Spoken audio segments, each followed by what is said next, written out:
Hello, and welcome to IRI Growth Insights. I'm your host, John McIndoe, Chief Marketing Officer here at IRI. IRI integrates big data, predictive analytics, and forward-looking insights to help companies in the CPG, retail, healthcare, and media markets grow their businesses. We also share our thought leadership with the industry at large with the goal of addressing and tackling key challenges facing our industry. In this special episode of IRI Growth Insights, we have the first guest in our new C-Suite series that features conversations with notable leaders around the future of CPG and retail. Today, for our inaugural episode, our special guest is Brian Cornell, Chairman and CEO of Target Corp. Brian's here today to talk with us about COVID-19 and its impact on the CPG and retail industry. He's been described as the most dependable retail CEO, delivering strong performance every quarter by Jim Cramer, the Mad Money host on CNBC. Brian joined Target 6 years ago, and prior to that was a senior executive at PepsiCo. So he's been a great partner to IRI for many years. Target has been both uniquely well-positioned for the onset of a pandemic, but also among the first retailers to address civil unrest. Today, we'll look at what the future of CPG retail looks like and how CPG manufacturers must partner with Target to anticipate shopper needs and exceed their expectations. Leading the conversation today is IRI's very own KK DeVay, President of Strategic Analytics. KK has been leading the IRI COVID-19 thought leadership and economic indicators dashboard initiatives here at IRI, which are among the other invaluable resources you can access at iriworldwide.com. So without further ado, KK, I'll turn it over to you. Thank you, John and Brian. I've had the privilege of working with you over the last 10 years, both at PepsiCo and at Target. So I'm very honored and pleased that you're with us today. Thank you for making the time. We at IRI and our clients, many of our clients also have been looking forward to this conversation today to really understand the dramatic changes that are going on in the CPG and retail landscape. I think this is, and I would love to get your perspectives, this is something very unique in our lifetimes, in our career. And Target in particular has been responding very, very quickly and very well to all the emerging trends in the marketplace. So today, what we wanted to do was to spend some time with you to understand how you're thinking about this and what is Target doing. So welcome, Brian, and thank you for making the time. KK, it's great to be here. I've got to personally thank you. You've been my data and analytical wingman for quite some time now, and I really appreciate all the support you've given me throughout my career. Thank you, Brian. To start us off, we thought we would kind of start with the more human aspect of you, Brian, more as to who you are as a person, so our viewers get some more insight other than our professional life. So we're going to ask you a few quick questions to just get a flavor for what you're doing, right? So what is a book that you're reading, Brian, right now? I'm reading a book called Killer Angels by Michael Shara, the old Confederate War book. And I thought under the circumstances, KK, it was a good time to take a look back in time. Very interesting. What is your favorite Target store brand product, Brian, or own brand product? Apologize. Yeah. Well, you know how hard that question is to answer. It's like asking me my favorite child. But if I had to pick one, and particularly because now I have grandchildren in my life, I'd probably go back to Cat and Jack, an amazing now multi-billion-dollar brand that I was there when we created it, and I feel a great affinity to Cat and Jack. What is your favorite, and I guess your family's favorite summer ritual? Well, under more normal circumstances, there'd be the occasional bike ride with my wife, and maybe even a round of golf with my son, or standing around the grill with my daughter and other family members. This has been a very unusual summer season, as you might imagine. So I think Zoom calls are becoming the favorite part of my summer. We're all zoomed out. What's the last cultural event that you attended? I can't recall one for myself. just so you know. So you're talking about a concert or going to the theater or a sporting event? It's been a long time. I think the last big outing I attended was a UCLA football game back in the fall. So it's been a long time since I think many of us were out in some sort of big cultural event. I'm looking forward to that day again. We all human beings all over the world are craving for that, I'm sure. We are. Yeah, Brian, turning to some of the questions some of the discussions that we wanted to have with you today, right? Forbes has recognized Target as the top responding companies for COVID-19. Notably, you're lauded for your support of frontline workers, stricter cleanliness protocols, and social distancing guidelines. Did you really have a pandemic playbook before this all started? How did you do this? Kiki, I don't think any of us have ever scenario planned for this environment. And when we started to see the changes in the environment, in February going into March, I think we had to quickly step back and write that playbook. I've told this story a couple of times, but it was only, it seems like weeks ago, we were preparing for our annual investor conference, and it was on March 3rd. And we were going to originally have it in New York City, and then we started to see some travel restrictions and said, well, let's try doing this over a webcast. Let's do it virtually. Something now that we do each and every day. But when I was on that call, talking about our strategy, talking about our investors, we only had one call in question about the pandemic, and that was how it was affecting our supply chain in Asia. Literally, it seems like once we finished that call, the world changed. And we saw the pandemic begin to impact nursing homes in Seattle. We saw travel bans being put in place. Schools were closed. All the major sporting events stopped. And we had to step back and think about, how do we operate in this environment? One that we had never, ever prepared for. And we recognized that if we were going to be an essential retailer and service the needs across America, to do that, to take care of our guests, we had to start by taking care of our team. So we said we're going to put a premium on safety. We're going to put a premium on ensuring that our team were taken care of from a pay and benefit standpoint. And it seemed like, KK, every week we had to make some changes, some adjustments. From a safety standpoint, we started by saying we're going to put dedicated team members in our stores who were cleaning surfaces from 10 o'clock in the morning until 10 o'clock at night. Then we started to recognize we had to do more and started putting plexiglass shields up and putting social distance markers on the floor. We started metering the number of guests who could be in our stores. We provided our teams with masks and gloves every day. Anything we could do to provide our team and our guests with a safe shopping environment. But we also recognized we had to invest even more in our team. And we put premium pay in place, providing all of our frontline team members in stores and in supply chain positions a premium of $2 extra. We recognize that for some of our team members who might have had a pre-existing condition, were pregnant, were 65 or older, we had to offer them paid leave of 4 weeks. But all the things that we had to do to make sure we were taking care of our team, with many of them facing children that were at home taking classes online, we offered backup care so that they had support at home. So throughout the pandemic, we said the first thing we have to do is create an environment that's safe for our team, take care of our team members as they were taking care of America, and making sure we were doing the things that for Target were important to the Target guest. Lots of lessons there.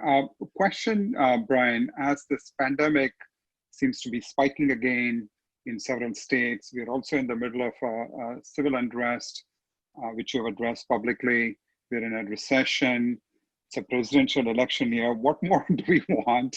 But given all these forces at work, what do you consider are essential features for retailers to really, help shoppers and serve them well?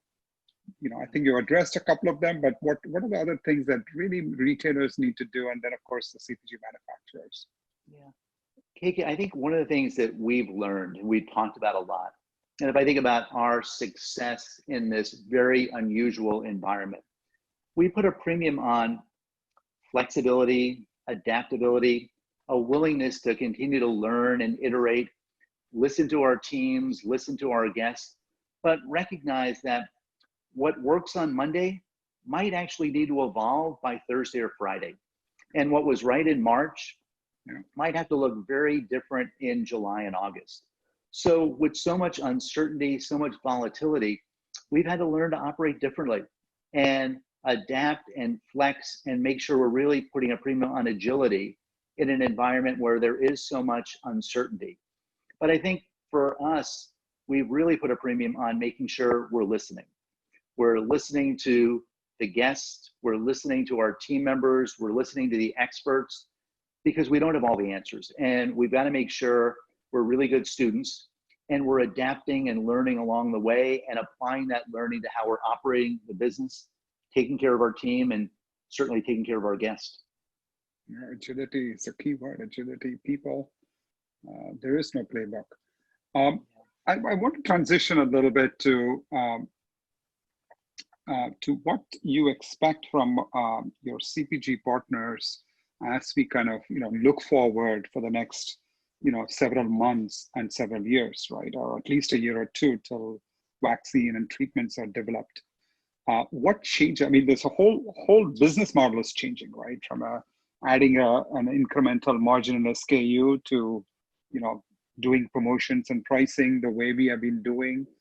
Everything is changing, right? So what would you say are the top 5 things or 3 things that you expect from your CPG partners to kind of work with you to serve the society, right? Serve the society, serve our shoppers. Yeah. It is a great question. And I think as we sit here today, one, we put a premium on really transparent communication. As we're iterating and adjusting and learning, we've got to make sure we're sharing that learning and that information. Yeah. I think it's also a time where for all of us, putting a premium on getting the fundamentals right is really important right now. And part of that is simplifying the operating model, making sure we get the basics in place each and every day.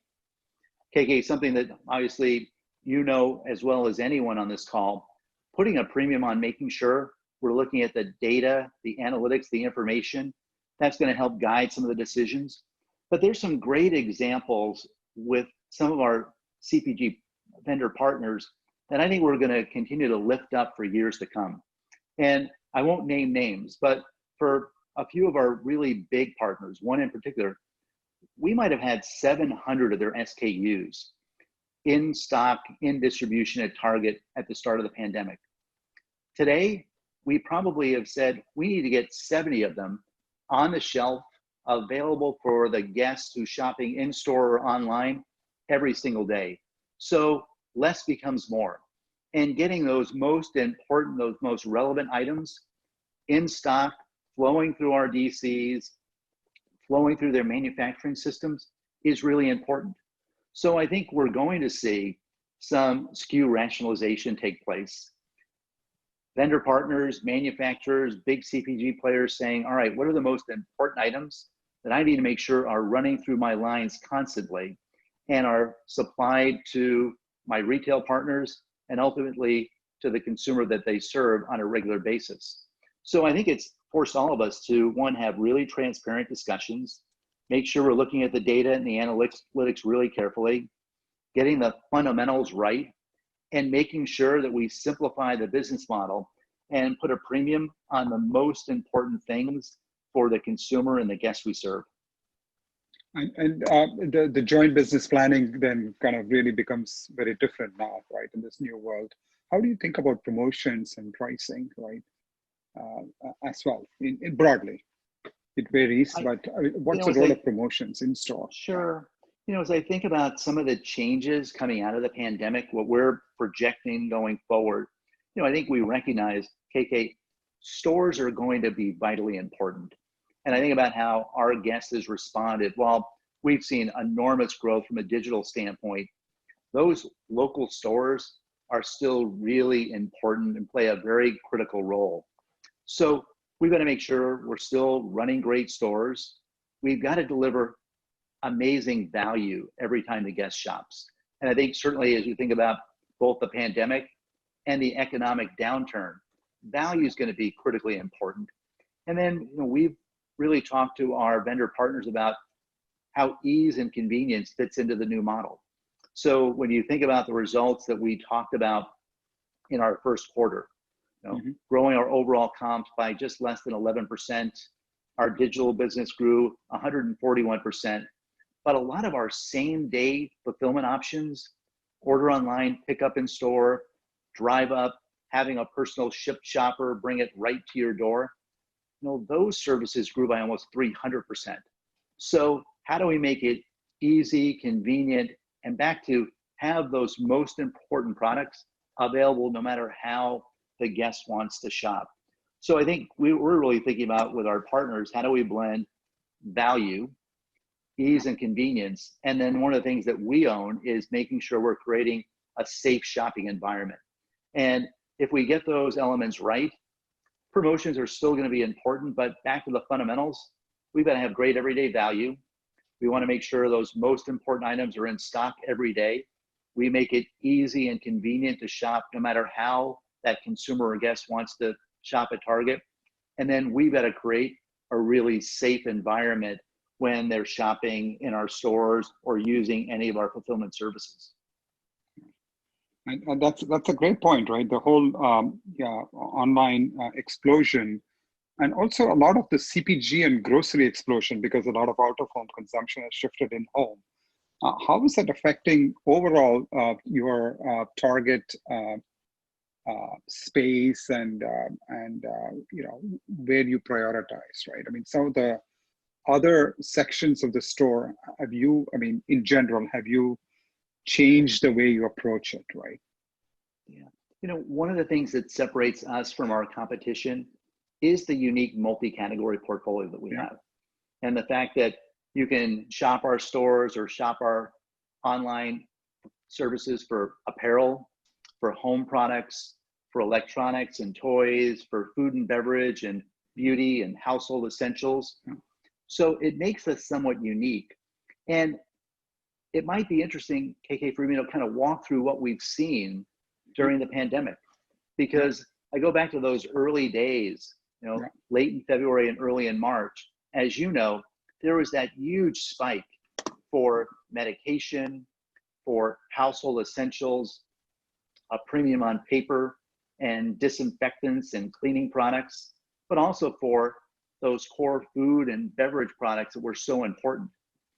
But as we watched the pandemic evolve, while those essential items were critically important to America, as we started to learn about sheltering in place and working and educating from home, we suddenly saw a changing guest behavior.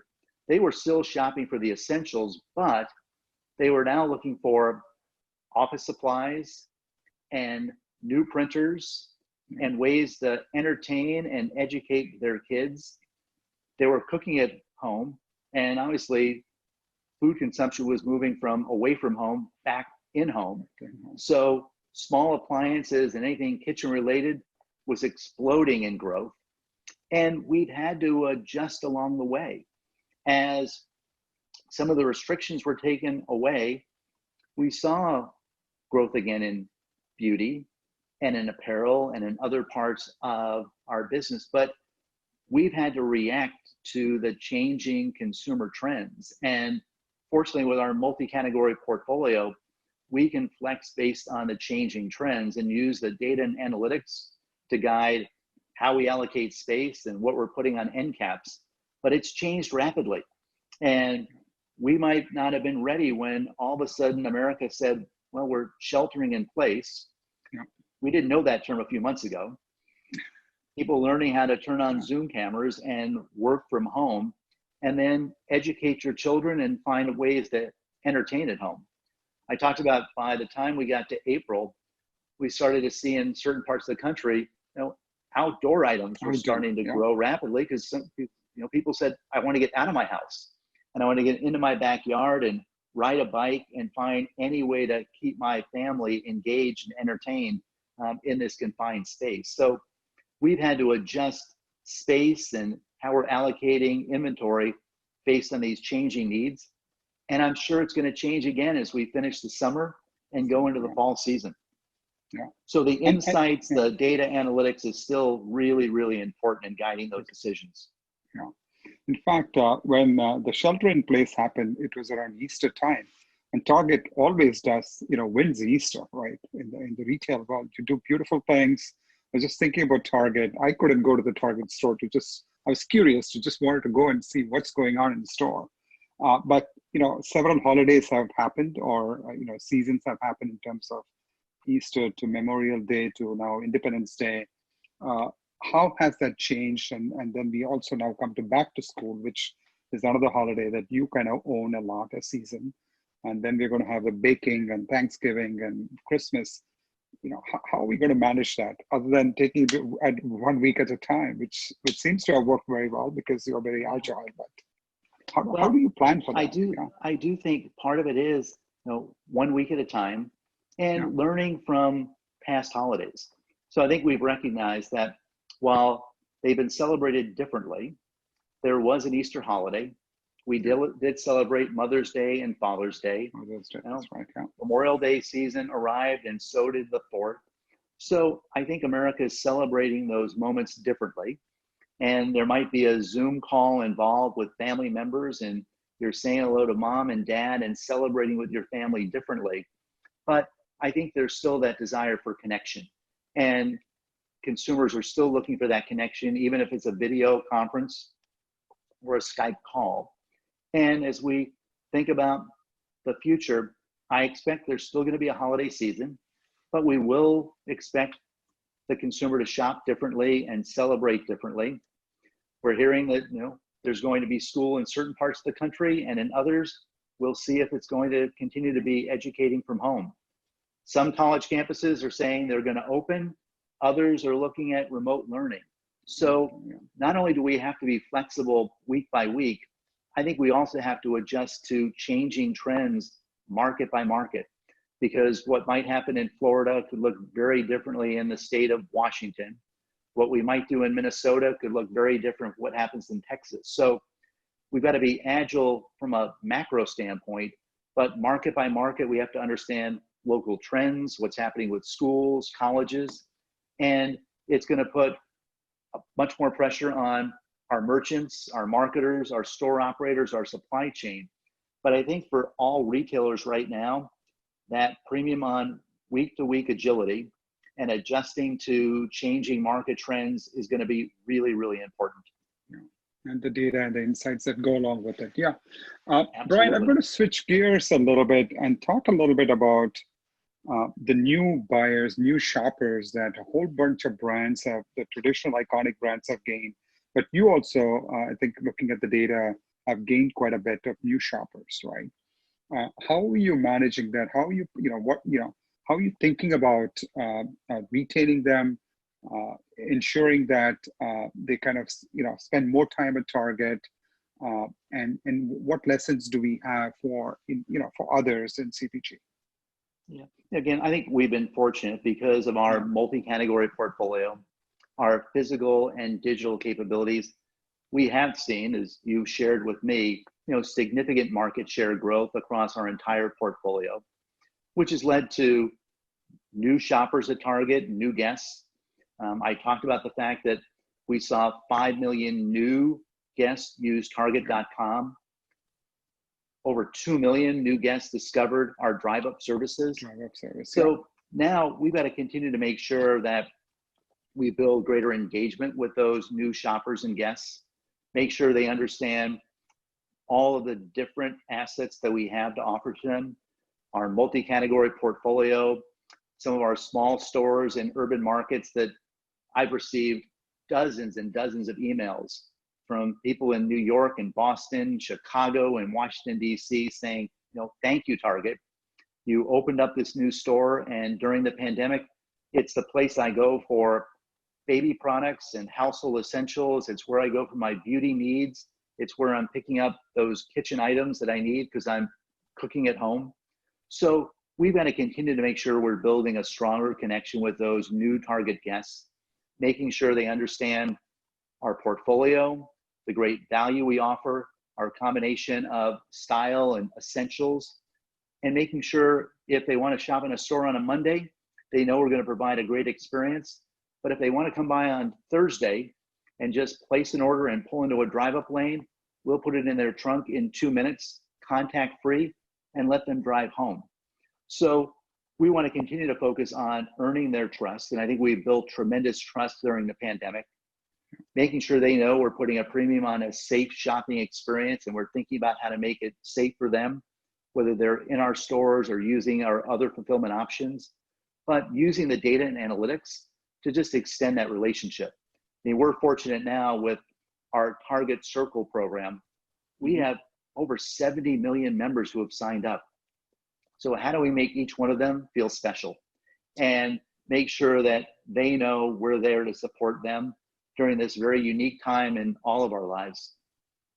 Yeah. A related question. Oh, that's a tremendous opportunity, and I think a bunch of other CPG brands also have suddenly got customers who didn't use those products for 4 years, 5 years, 10 years. Some kind of going back to their childhood mac and cheese, as they're kind of having more meal occasions, et cetera, et cetera. And I think each marketer is doing slightly different things to say, how do I retain them? And it's becoming a big challenge. It's a good challenge to have, good problem to have actually, right? Versus not having customers. Years ago, Target gained the chip chic kind of a reputation, right? And in this new world, particularly dollar and the value channels, they've kind of grown tremendously in the last 10 years. Each year, I think they kind of, they put up another 1,500 to 2,000 stores, right, in terms of the value stores itself. And with the new recession looming as the stimulus checks, et cetera, kind of at some point have to stop, the whole assortment, pricing, value equation is going to change. We hope it doesn't, but it is likely to for the next, 12 to 18 months.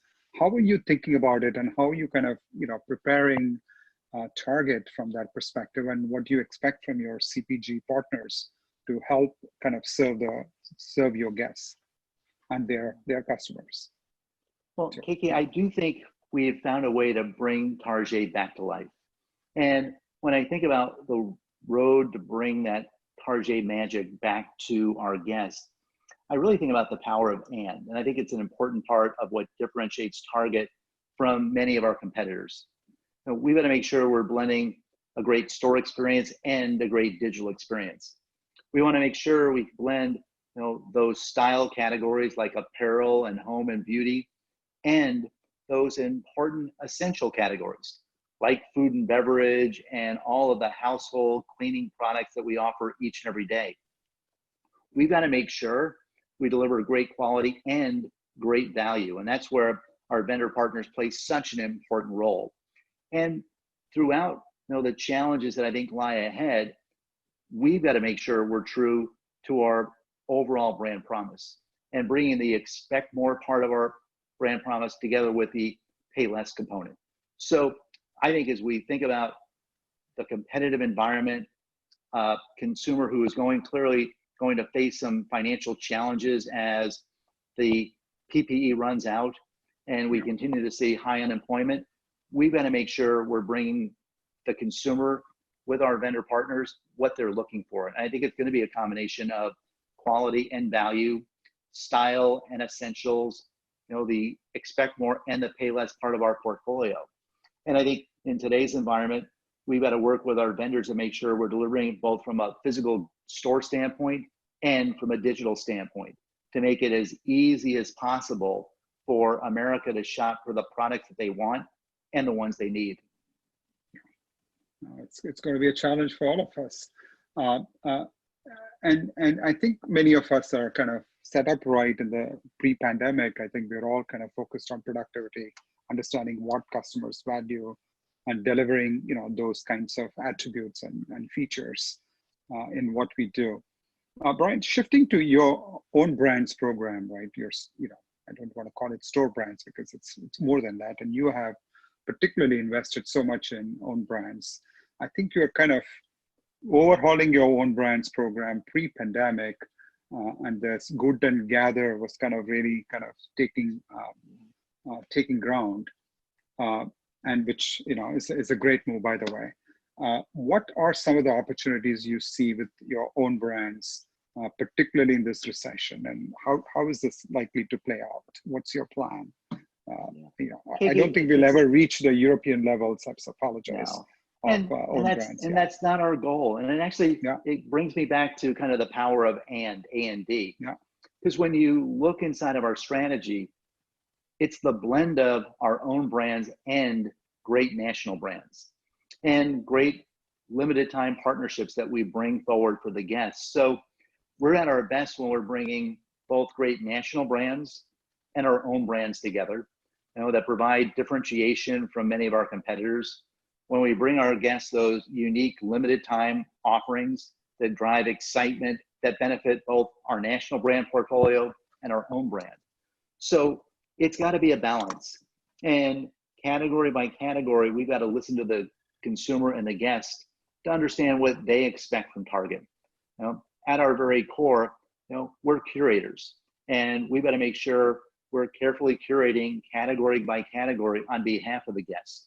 And it's what our merchants do exceptionally well, is make those decisions on behalf of the guests and find the right blend between our own brands that provide great differentiation and those national brands that are so important to the guests we serve each and every day.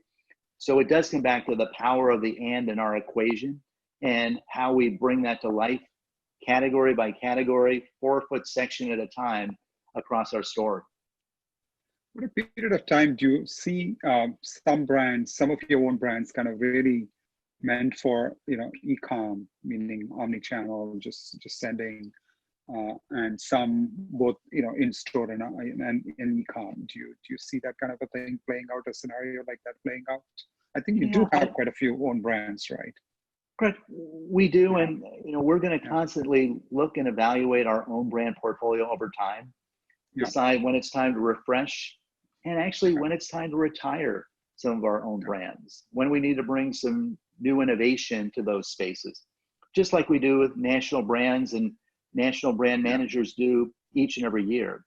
From a physical versus digital standpoint, we are starting to very selectively work with new vendors to bring brands to Target Plus that we don't offer in store, but provide a curated approach to expanding our online assortment. We do it differently than our competition. We actually invite vendors in, so we're not creating a marketplace that anyone can try to participate with. We're very careful in curating, again, on behalf of the guests and making sure that we can assure our guests that we're going to deliver the right value and quality that they expect from Target.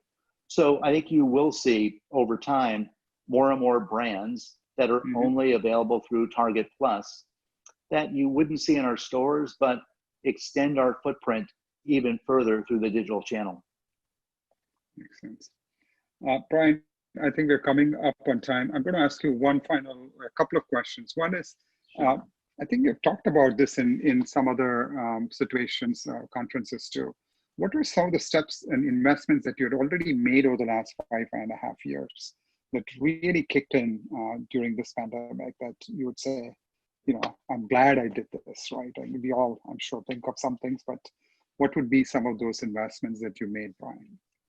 KK, I would never say that we built our strategy for this pandemic environment because there was no scenario planning that we did that ever imagined what we're facing today. The impact of the pandemic, the economic downturn. But for 5 or 6 years now, we've been very focused on executing a very specific strategy. And we talked about this very openly starting in February of 2017, but at a time when many were moving away from physical stores and starting to rationalize their footprint, we took a very different path and said, as we listened to the guests, as we listened to the consumer, there was still a very important role for physical stores to play. And in fact, our entire strategy pivots around our stores. You know, we've been committed to investing billions of dollars to remodel stores across America.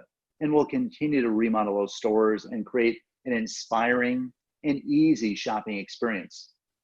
We've been opening up new stores, smaller formats across the country. And now we've opened up over 100 of these small format stores at a time when people were moving away from those markets.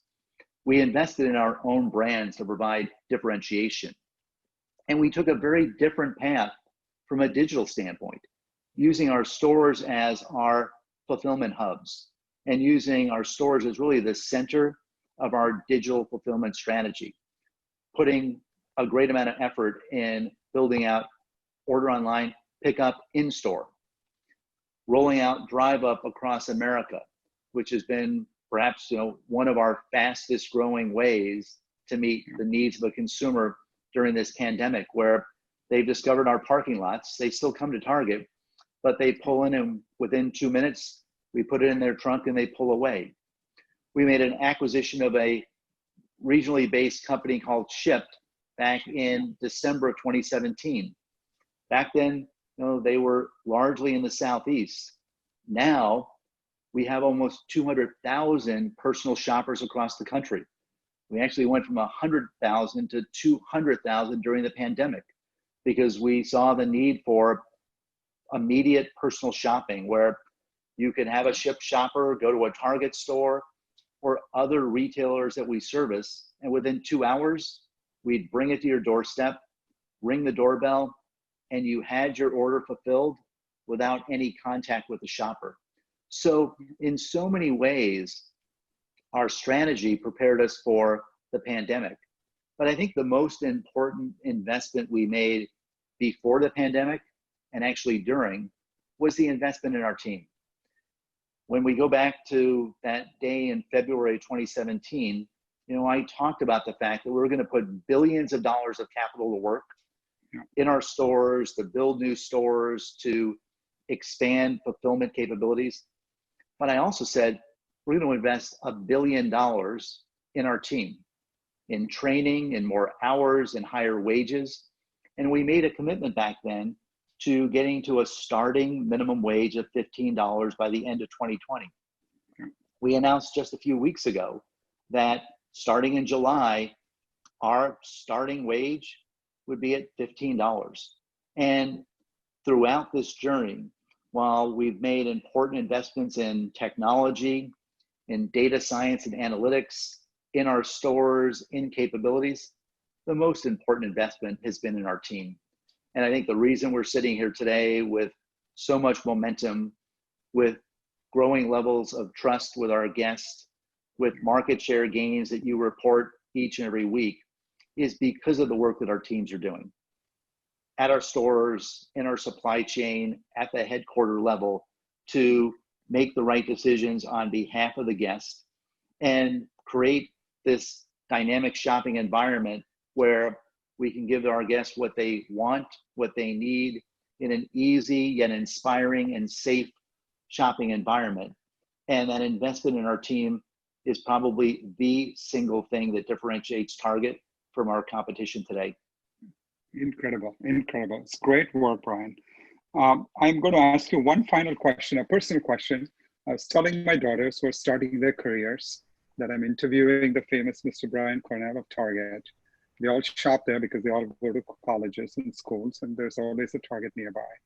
So one of the questions that they wanted me to ask you is, what is one piece of advice you would have for somebody who is starting a professional career? What quality or what should they strive to kind of build to be successful in their careers? Whatever that may be. What is the one personal quality that you have seen in your career that you would say? I think you've heard me talk about this a lot. I think there's so many important qualities of leaders today, but I think in today's environment, I always come back to the importance of humility and being a great listener, staying grounded, staying humble, staying approachable. I think that's so important. And I think as I think back over the last few months and lessons learned during the pandemic, We didn't have a playbook. We hadn't seen this before. And we had to be humble enough to say, we don't know the answer, but we're going to listen and learn and iterate and adjust.